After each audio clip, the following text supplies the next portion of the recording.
नमस्कार, स्वागत है आपका हमारे चैनल पर। मैं हूं आपके साथ शिप्रा सैनी। कृषि कानूनों को निरस्त करने की घोषणा के बावजूद भी राकेश टिकैत एंड गैंग आंदोलन खत्म करने के लिए तैयार नहीं है। राकेश टिकैत एंड गैंग की ओर से 29 नवंबर को ट्रैक्टर मार्च की घोषणा की गई है। संसद का घेराव किया जाएगा, एमएसपी पर गारंटी चाहते हैं। ये तमाम बड़ी बातें उनकी तरफ से कही जा रही हैं। लेकिन आपको बता दें, इस बीच दिल्ली के पुलिस कमिश्नर राकेश अस्थाना ने राकेश टिकैत और इन तमाम आंदोलनजीवियों को कड़ी चेतावनी दी है। उन्होंने कहा है कि किसी भी सूरत में कानून व्यवस्था नहीं बिगड़ने दी जाएगी।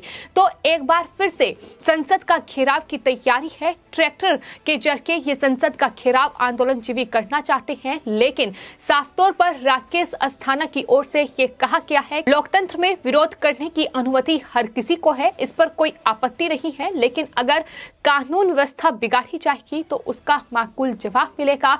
सुरक्षा की तमाम व्यवस्थाएं जो हैं वो राजधानी दिल्ली में पुख्ता कर ली गई हैं, क्योंकि इससे पहले आपको बता दें 26 जनवरी पर जिस तरीके से ट्रैक्टर परेड की आड़ में ये उपद्रव राजधानी दिल्ली में हुआ, लाल किले पर हिंसा भड़की, देश का अपमान किया गया, तमाम इन आंदोलन जीवियों ने राजधानी दिल्ली की सड़कों पर जमकर उपद्रव मचाया। खालिस्तानियों ने एक दूसरा झंडा लाल किले पर फहराया। ये तमाम तस्वीरें थी जो राजधानी दिल्ली में दिखाई थी, जिसके बाद इन आंदोलन जीवियों पर एक्शन भी लिया गया।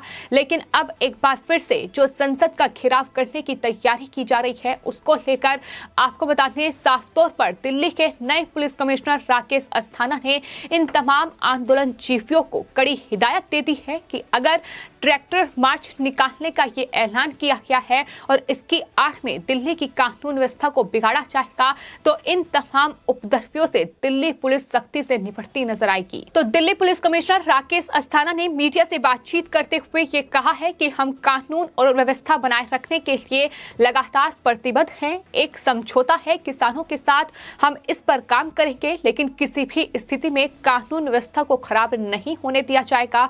किसी को भी लोकतांत्रिक विरोध पर आपत्ति नहीं है, ये राकेश अस्थाना की ओर से कहा गया है। जाहिर तौर पर हाल ही में प्रधानमंत्री नरेंद्र मोदी ने गुरु पर्व के मौके पर यह घोषणा कर दी कि वो कृषि कानूनों को निरस्त कर रहे हैं, यानी कृषि कानूनों को वापस ले रहे हैं, जो मांग लगातार इन आंदोलन जीवियों की ओर से की जा रही थी। प्रधानमंत्री ने दो टूक ये कहा कि हम इन कानूनों को किसानों को समझाने में विफल रहे हैं और यही वजह है कि हम कृषि कानूनों को निरस्त कर रहे हैं। लेकिन प्रधानमंत्री के इस घोषणा के बावजूद भी राकेश टिकैत और ये तमाम आंदोलनजीवी आंदोलन खत्म करने के लिए तैयार नहीं है।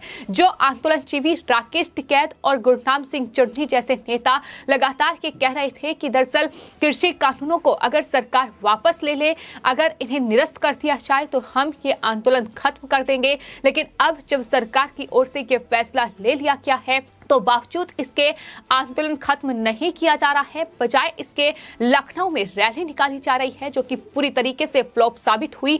और इसके बाद अब इस आंदोलन को पूरा एक साल हो रहा है और ऐसे में 29 नवंबर को शीतकालीन सत्र की शुरुआत हो रही है।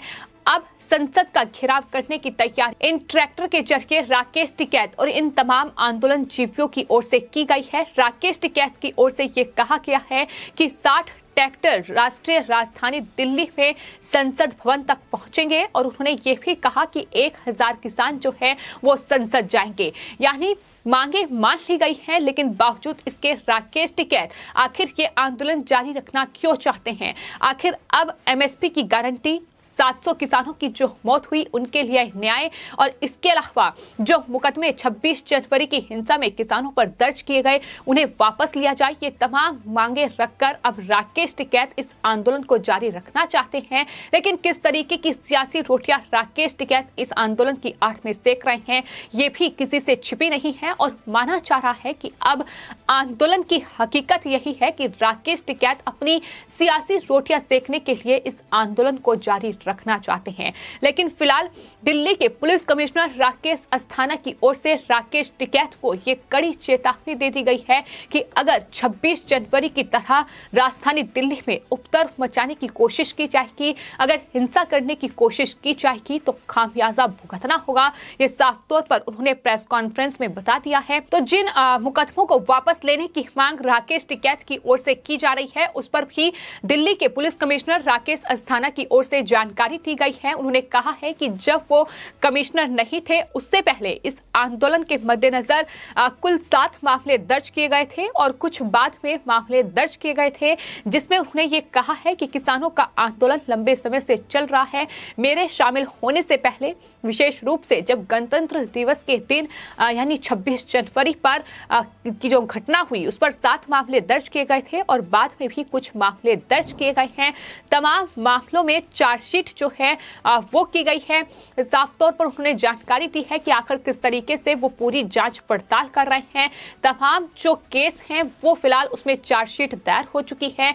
लगातार दिल्ली पुलिस छानबीन कर रही है, लेकिन इस पूरे 29 नवंबर को जो ट्रैक्टर मार्च का ऐलान किया है, संसद भवन का घेराव करने की तैयारी जो की जा रही है, उसके मद्देनजर दिल्ली के चप्पे चप्पे पर सुरक्षा बंदोबस्त कड़ा कर दिया गया है।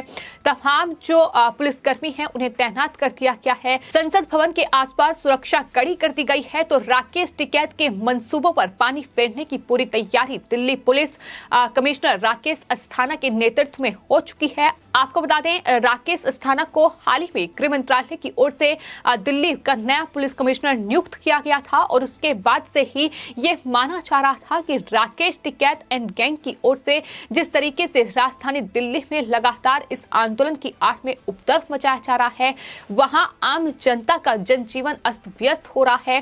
राजधानी दिल्ली के तमाम अलग अलग बॉर्डर पर जिस तरीके से लगातार ये उपद्रव देखने को मिला है, यही वजह है कि राकेश अस्थाना जैसे अधिकारी की नियुक्ति केंद्रीय गृह मंत्री अमित शाह की ओर से की गई है। मोदी सरकार ने ये बड़ा फैसला लिया है क्योंकि राजधानी दिल्ली वो संवेदनशील जगह बन चुकी थी जहां ये लगातार खालिस्तानी और ये आंदोलनजीवी अपना उपद्रव मचा रहे थे। लेकिन राकेश अस्थाना की नियुक्ति के बाद से इन आंदोलनजीवियों के मंसूबों पर पानी फिरा है और कोई भी ऐसी बड़ी घटना राजधानी दिल्ली में नहीं हो पाई है।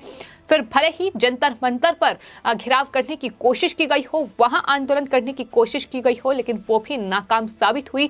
और उसके बाद अब तैयारी जो शीतकालीन सत्र में 29 नवंबर को संसद का घेराव करने की है, उस पर भी दिल्ली पुलिस पूरी तरीके से तैयार है। ये राकेश अस्थाना की ओर से कहा गया है। सख्त चेतावनी इन आंदोलन जीवियों को दे दी गई है।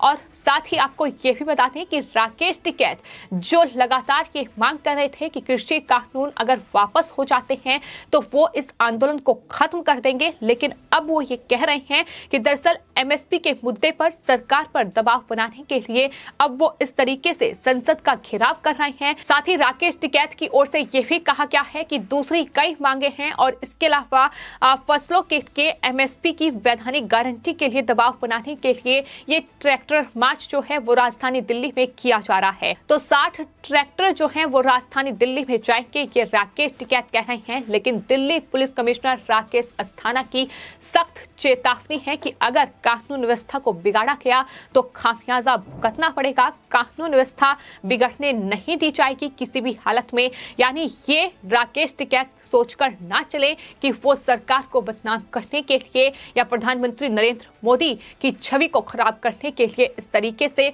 एक बार फिर से हिंसा करने की कोशिश कर सकते हैं, क्योंकि इस बार राकेश अस्थाना दिल्ली के पुलिस कमिश्नर हैं। ये राकेश टिकैत को याद रखना होगा। तो फिलहाल राकेश टिकैत इन तमाम तथाकथित किसान नेताओं की हकीकत क्या है, इनकी असलियत क्या है, कि अब देश का जो आम किसान है वो भी अब ये समझ रहा है कि किस तरीके से उन्हें बरगलाया गया है, किस तरीके से उन्हें दिल्ली के बॉर्डर पर कई महीनों तक बैठाया गया है। क्योंकि राकेश टिकैत, गुरनाम सिंह चढ़नी और ये तमाम दर्शनपाल सिंह जैसे जो तथाकथित किसान नेता हैं, वो सिर्फ और सिर्फ इस आंदोलन की आड़ में अपनी सियासी रोटियां सेक रहे हैं। क्योंकि अब जो मांग थी वो सरकार ने मान ली है और शीतकालीन सत्र में कानूनी तरीके से ये जो कानून है ये रद्द हो जाएगा। लेकिन बावजूद इसके इस आंदोलन को जारी रखने का क्या मकसद है, ये अब देश की आम नागरिक भी समझ रहा है कि सिर्फ और सिर्फ अपनी सियासी रोटियां सेकने के लिए ये हथकंडा जो है वो राकेश टिकैत एंड गैंग की ओर से